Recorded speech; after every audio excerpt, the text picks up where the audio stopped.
Hey everybody, welcome back to TK Tennis. Long time no see. Well, I'm going to get back to doing more string reviews, as you can see here, and today we're going to be specifically mostly talking about the 2026 ATP Tour season and the future matchup between Sinner and Alcaraz. So first thing, it's been a while since I've done some string reviews, as you probably have realized, but thanks to Jonathan. Jonathan sent me a couple new packets of string to try out. Tourmaline O Toro Tour, which is a hexagonal string, so it's six-sided, and it's a 1.23 millimeter 17 gauge string that comes in this mint green color. So thanks, Jonathan, for sending that, and also O Toro Spin. Now, if you're familiar with my preferences, I prefer round polys, but six-sided strings, eight-sided strings and upwards, more sides, I feel like they play more like polys. Six-sided sort of being right in between. O Toro Spin is a five-sided pentagonal string.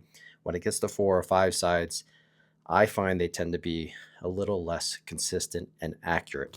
But we'll find out. This is six-sided. I do like many six-sided strings because the sides don't seem to do much in terms of accuracy. But again, thanks for Jonathan for sending these out.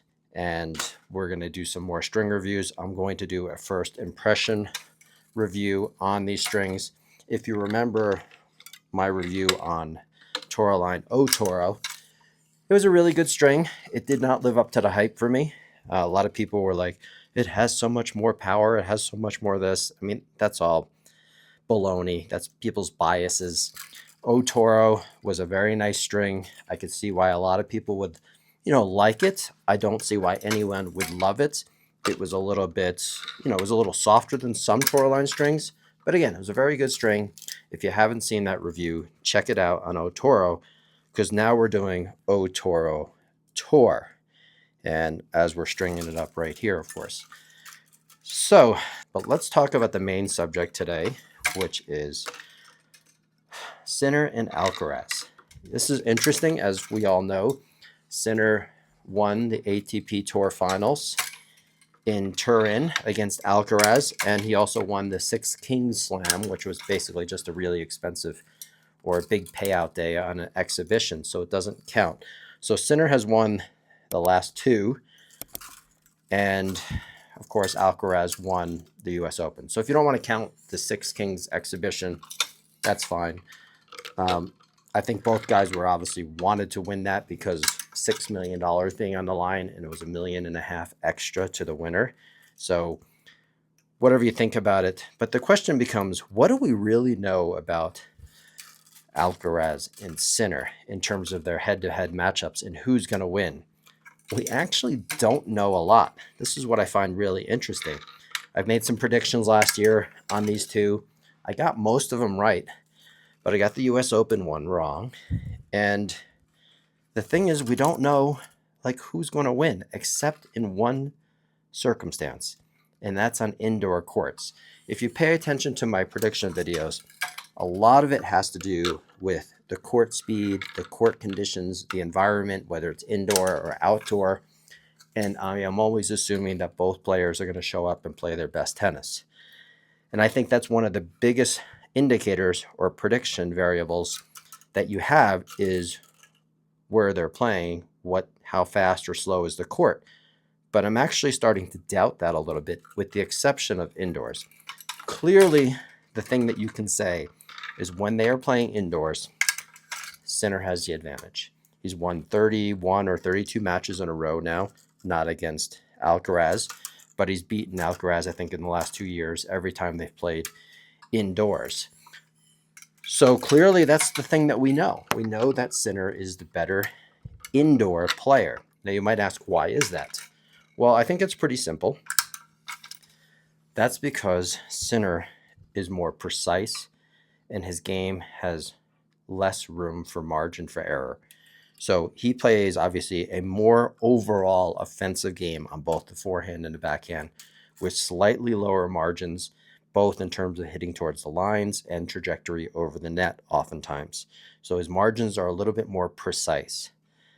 Alcaraz, on the other hand, also has his creativity, of course, and his ability to hit incredible drop shots and use his variety. But that variety becomes less effective indoors. And because everything's a little bit more predictable and calculated indoors.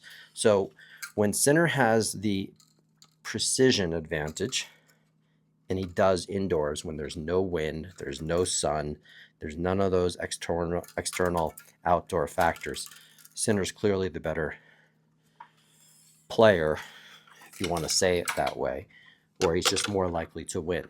But outside of the indoor courts, what do we know? Really not much. You can say that Sinner should have won the French Open. He won Wimbledon, but Alcaraz won the French Open on a slow court, even though Sinner had his chances to win that matches. And now you'd think that the conditions were more precise at the US Open being outdoors, and I would have thought so as well. But clearly Alcaraz was the better player, and it seemed like Sinner really had no chance at the US Open. So it's hard to predict what's going on. Now, Alcaraz has, or seemingly is, the better player at the US Open. Sinner is seemingly the better player at the Australian Open, but I don't think they've ever met in the Australian Open finals. Alcaraz just seems to come into the season being a little flat and hasn't performed his best at the Australian Open. Or is it something about the court conditions and the environment in Australia that just don't allow Alcaraz to play his best tennis? So the bottom line here is trying to predict who's going to win between these two guys. If it's not indoors, it's a crapshoot. Maybe how their form is coming into the tournament, maybe the court conditions that change every year depending on the resurfacing and things of that nature. But it's really hard to predict who's going to win or who has the advantage at any other thing other than playing indoors. So that's my thoughts there. I don't think we know a whole lot, and trying to predict these two outside of the indoor courts is a tough thing to do. So now let's move on to the rest of the field and talking about this matchup further. This is clearly not just the rise, but the pure domination of these two guys. There is no one on the horizon. So are there any breakthrough candidates? Who is going to beat these guys? And the answer is no one. Now, I'm not talking about a match here and there that could happen, but on a regular basis, is there any true contenders to these two guys, whether they're in the juniors or up-and-comers or on the tour currently? Clearly, it's not Zverev. As much as Zverev thinks he might be able to challenge these guys, he can't. Clearly, it's not Novak. He's the third best player in the world when he's ready to play, but he looks like he's going to retire soon. Maybe not. Maybe he's going to play a couple more years, but there's very little chance he's going to win a slam again unless something happens to Carlos and Sinner. So clearly he's the third best. Then you can talk about who else you want to talk about. Like, is there anyone else that can contend with these guys? The answer is no, there's not. Draper, if he's healthy, that's a really long shot. Is he ever going to be healthy again to challenge these guys? He can give them fits at times if he is healthy, but in a Grand Slam, it doesn't seem like it's really viable. So, and then you can look at, maybe people would say Shelton. Nope, that's not going to happen either. Shelton can give Sinner a little bit of a problem at times just because he hits so big at times and because he's got the lefty serve, but Sinner's getting better and better every time he plays Shelton. Shelton has no chance against Alcaraz. I think Shelton has a better chance against Sinner at times, but even that's a stretch. He really doesn't have much of a chance. And the problem with Shelton is, while he's still young, and people will say, well, he's going to get better and he's going to be able to contend with these guys. He's not. There's a couple things wrong with Shelton in terms of his game.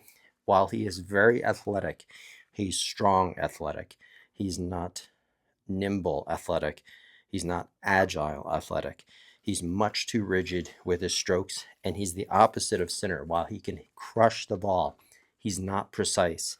His backhand is highly mechanical,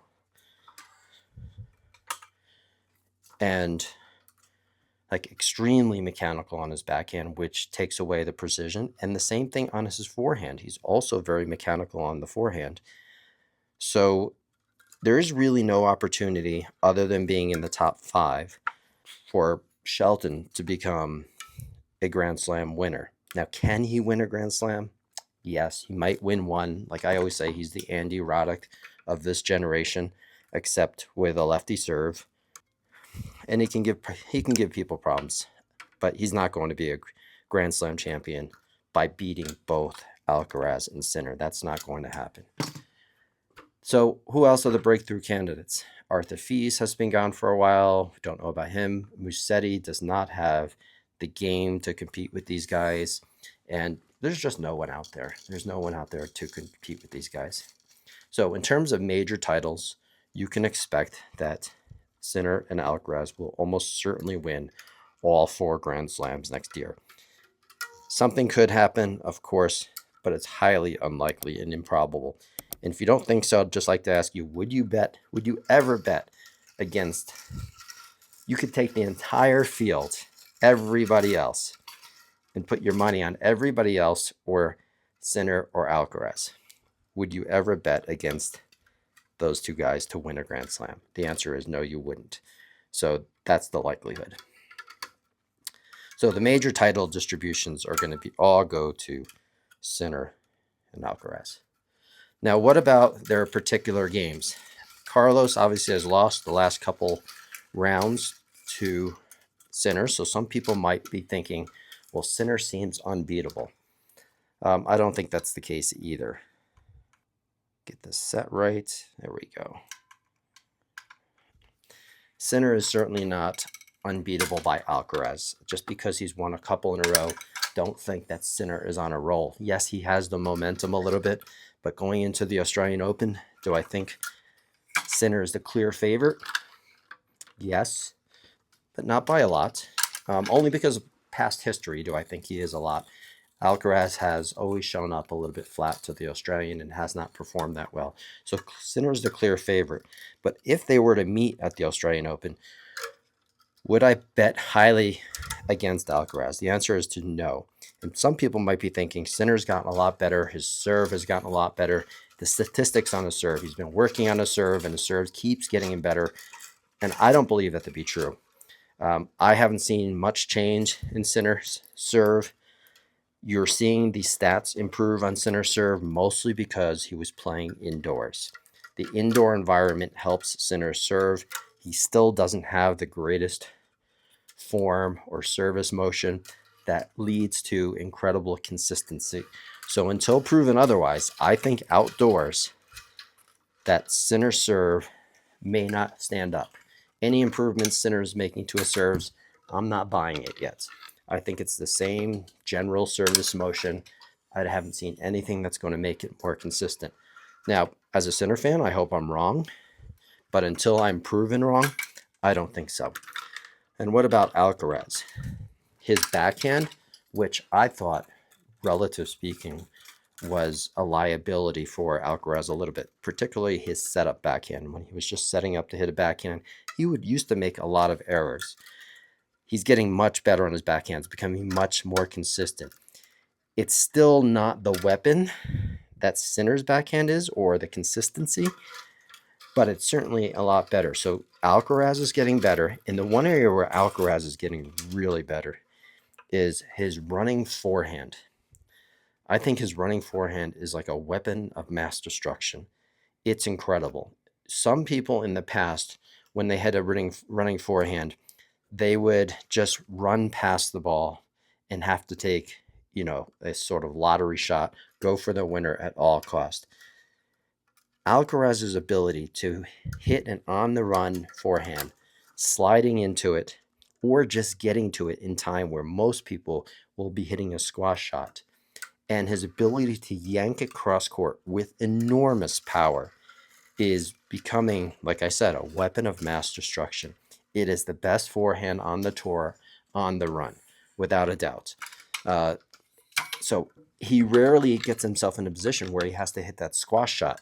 There's almost no shot that Alcaraz can't get to on the forehand and not hit not just a regular forehand, but a monster forehand.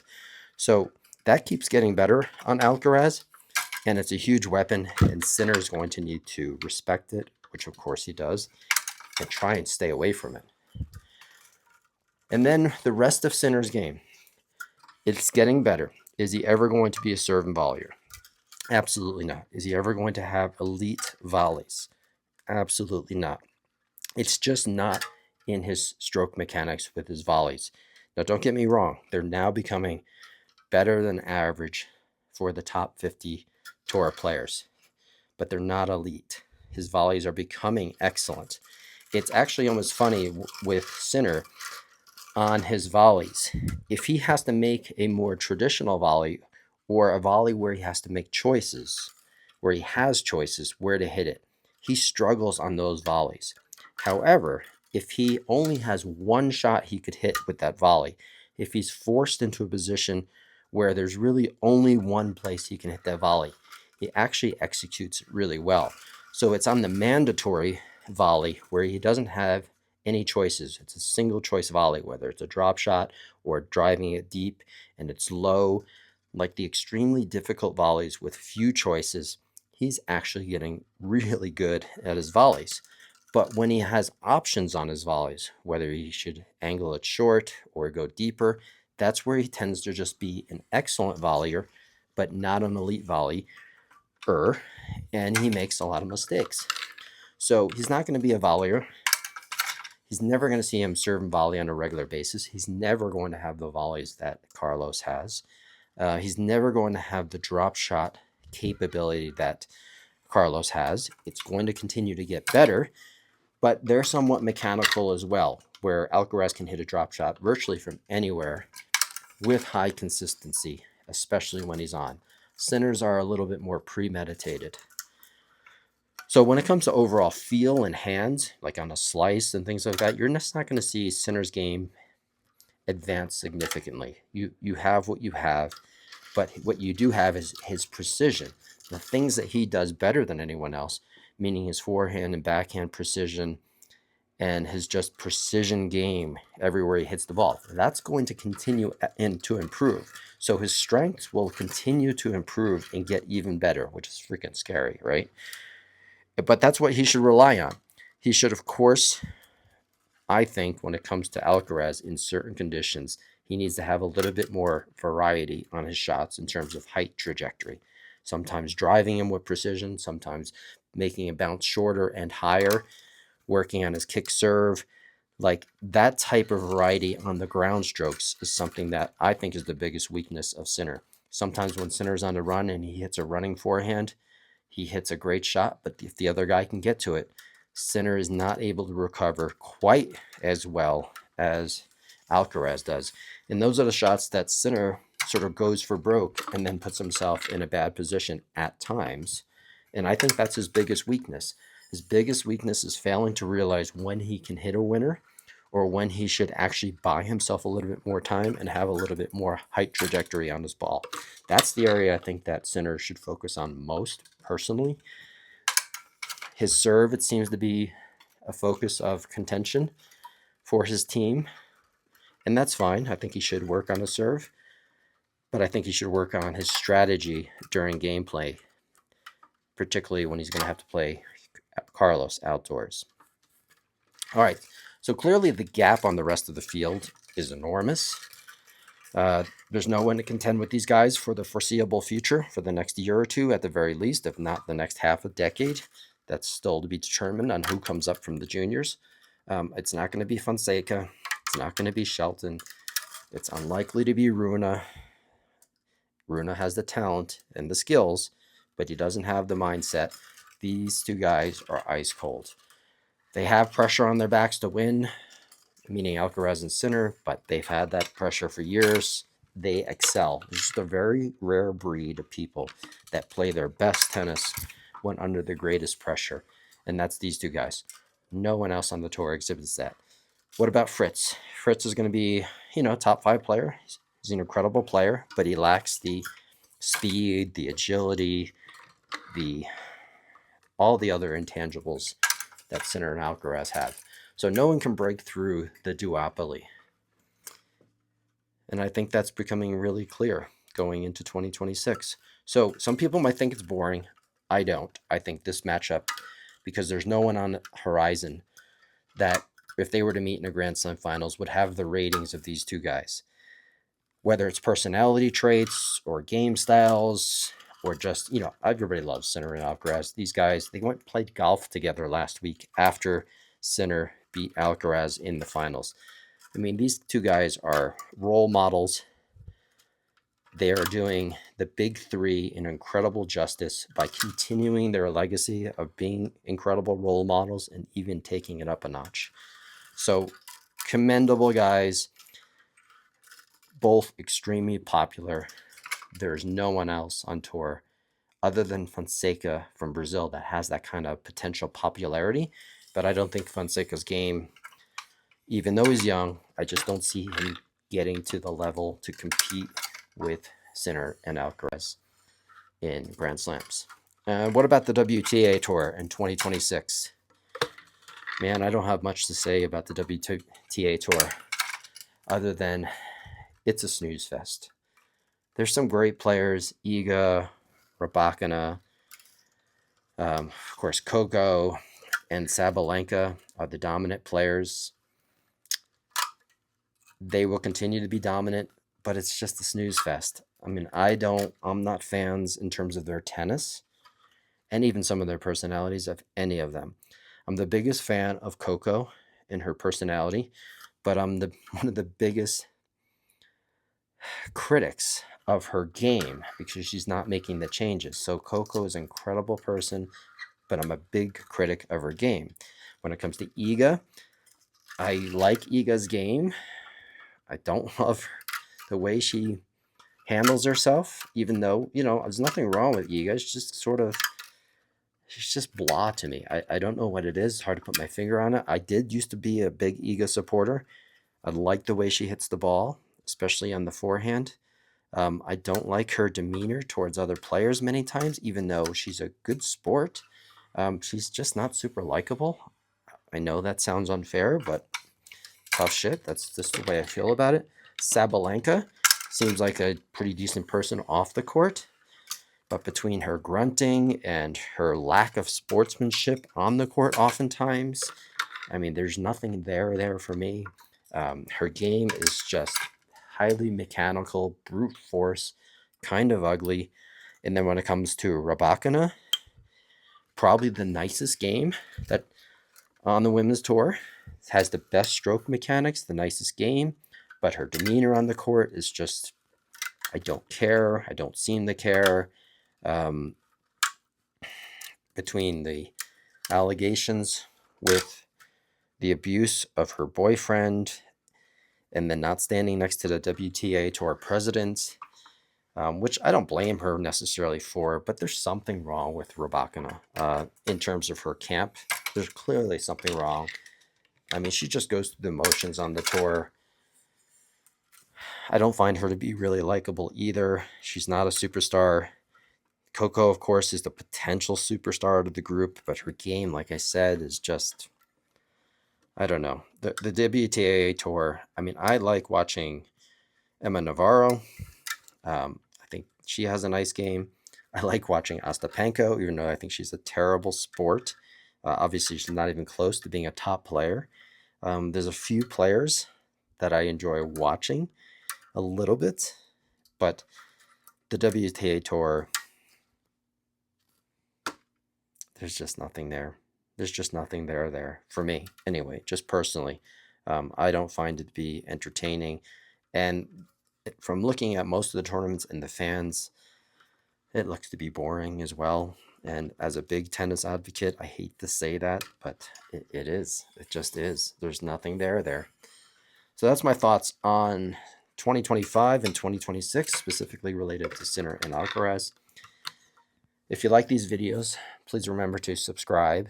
And if you like the stringing videos in particular and the prediction videos, let me know in the comments. I'll do more of these. I do have a first impression video coming up of this string right here, and I'll let you know how it goes. And it's good to see you all again. Thanks for all the comments in advance and the subscriptions. And I'll try and be more consistent, but I also been doing some other things as well, and play some great tennis. And I'll see you in the next ace.